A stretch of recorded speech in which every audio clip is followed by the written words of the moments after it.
നല്ലൊരു മൂവിയാണ് കേട്ടോ. നല്ലൊരു ഫീൽ ഗുഡ് മൂവിയാണ്. ഒരു ഫാമിലി എൻ്റർടൈനറാണ്.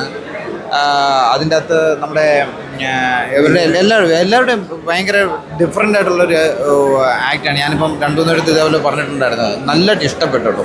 നമുക്ക് ഈ പോസ്റ്റർ കാണുമ്പോൾ അത് ഒരു ഫീൽ ഗുഡ് അല്ല, കുറച്ച് എൻ്റർടൈനിങ് മീൻസ് ഇൻവെസ്റ്റിഗേറ്റഡ് സിനിമയായിട്ട് തോന്നാറുണ്ട്. സംഭവത്തിൽ വന്ന പക്ഷെ നമ്മൾ കാണുന്ന ഇത് നല്ലൊരു കഥ കേട്ടോ. നല്ലൊരു കഥ നന്നായിട്ട് എഴുതിയിട്ടുണ്ട്. അതുപോലെ തന്നെ അത് നല്ലതായിട്ട് സ്ക്രീനിൽ വരുത്തിയിട്ടുണ്ട് ഡയറക്ടർ. അതിനകത്ത് വേറൊരു സംഭവം നമുക്ക് തോന്നിയെന്ന് വെച്ച് കഴിഞ്ഞാൽ ലാഗില്ല. ഒരു കുഞ്ഞു സ്ഥലത്ത് എനിക്കൊരു ലാഗ് ഫീൽ ചെയ്തു. ഹേമന്തമായിട്ട് ഇരിക്കുന്നൊരു സ്ഥലത്തൊരു ലാഗ് ഫീൽ ചെയ്തു. അല്ലാണ്ട് ഒരു ത്രൂ ഔട്ട് കറക്റ്റായിട്ട് പോകുന്ന സസ്പെൻസ് കൃത്യമായിട്ട് പോകുന്ന കോംപ്ലിക്കേഷൻ ആക്കിയിട്ടില്ല. അതിൻ്റെ ക്ലൈമാക്സ് കൊണ്ട് കോംപ്ലിക്കേഷൻ ആക്കാതെ കൃത്യമായിട്ടൊന്ന് എൻഡ് ചെയ്ത് നിർത്തിയിട്ടുണ്ട്. BGM കാര്യങ്ങളൊക്കെ അല്ല, അത് എല്ലാത്തിൻ്റെ അകത്തും വെച്ചാൽ ഒരു നമുക്ക് പല BGMസും പല സ്കോർ വരുമ്പോഴത്തേനും ഡയലോഗ് കേൾക്കാൻ പറ്റാതെ പോകാറുണ്ട് പല മൂവീസിലും. വളരെ സിമ്പിളായിട്ട് നമുക്ക് BGMനെ ശ്രദ്ധിക്കാതെ വരാതെ രീതിയിൽ പോലും കഥ കൊണ്ടുപോകുന്നുണ്ട്. എന്നാൽ നൈസ് ആയിട്ട് കൊണ്ടുപോകുന്നു. ഹൗസ് ഓഫ് സിദ്ധ് സൂപ്പറാണ് കേട്ടോ. ദിലീഷ് പോത്തനും ഷാജോഞ്ചാണ് കേസൻ ഒരു നല്ല വേഷമാണ്. നന്നായിട്ട് ചെയ്തിട്ടുണ്ട്. നല്ല കഥയാണ്. ഓക്കെ, വിജയരാഘവേട്ടൻ നല്ല സൂപ്പറായിട്ട് അഭിനയിച്ചിട്ടുണ്ട്. ഇപ്പോൾ ഇറങ്ങുന്ന പടങ്ങളെല്ലാം വിജയരാഘവേട്ടന് നല്ല സൂപ്പർ അഭിനയമാണ്. കുടുംബചിത്രമാണ്. എന്നാൽ അതിൽ നിന്ന് കുടുംബത്തിൽ നിന്ന് ഒരാൾ മിസ്സാവുന്ന ഒരു ഇതാണ്. അത് നന്നായിട്ട് ചെയ്തിട്ടുണ്ട്. എല്ലാവരും നന്നായിട്ട് ചെയ്തിട്ടുണ്ട്. നല്ല പടമാണ്. കേട്ടില്ല. പ്രേക്ഷകരോട് വന്ന് കാണുക, എല്ലാവരും വന്ന് കാണുക. നല്ല പടമാണ്. സൂപ്പർ പടം കേട്ടോ. ക്ലൈമാക്സ് നല്ല രസമാണ്. ത്രില്ലിങ്ങാണ്.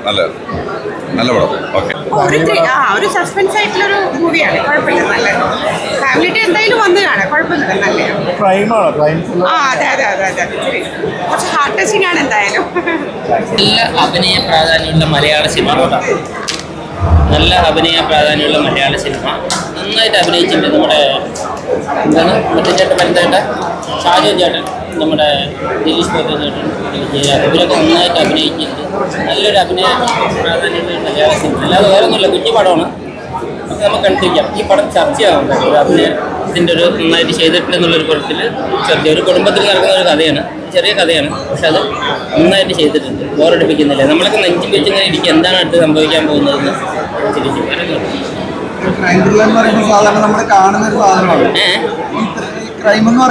വളരെ വ്യത്യസ്തമായിട്ടുള്ള ഒരു തിരക്കഥയിൽ കൂടെ വലിയൊരു ക്രൈമൊന്നുമല്ല, ഒരു ചെറിയൊരു ക്രൈം. അത് നമ്മളെല്ലാവരും ക്രൈം ചെയ്യുന്നുണ്ട്. നമ്മൾ പ്രതീക്ഷിക്കാത്ത രീതിയിൽ ആ ക്രൈം പോകുന്നു. അതാണ് എല്ലാ ക്രൈം. അങ്ങനെ ക്രൈമല്ല, ചെറിയൊരു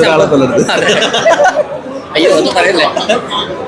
അതല്ല, നമ്മള് പ്രതീക്ഷിക്കാത്തൊരു തിരക്കഥയിലൂടെയാണ് കഥ പോകുന്നത്. ശരിക്കും പ്രതീക്ഷിക്കാത്ത തിരക്കഥ എന്ന് പറയുന്നത് നമ്മുടെ പ്രഡിക്ഷന് അപ്പുറത്തേക്ക് ഈ സംഭവങ്ങൾ പോകണം. പക്ഷെ നമ്മൾ ചിന്തിക്കുന്ന പോലെ തന്നെ ചെറിയൊരു കഥയാണ്. അത് നല്ല രീതിയിൽ എക്സിക്യൂട്ട് ചെയ്യും. അതുപോലെ തന്നെ അതിൻ്റെ ബാക്ക്ഗ്രൗണ്ട് സ്കോറൊക്കെ നമ്മളവിടെ പിടിച്ചെടുത്താണ്. അല്ല, ഒരേ സ്ഥലത്തും നമ്മളെ ആ ഒരു ഇത് ഇരുത്തുന്നു. എല്ലാ പ്രേക്ഷകനും ഇരുത്തുന്നുള്ളതാണ് അതിൻ്റെ ഏറ്റവും വലിയ കാര്യം.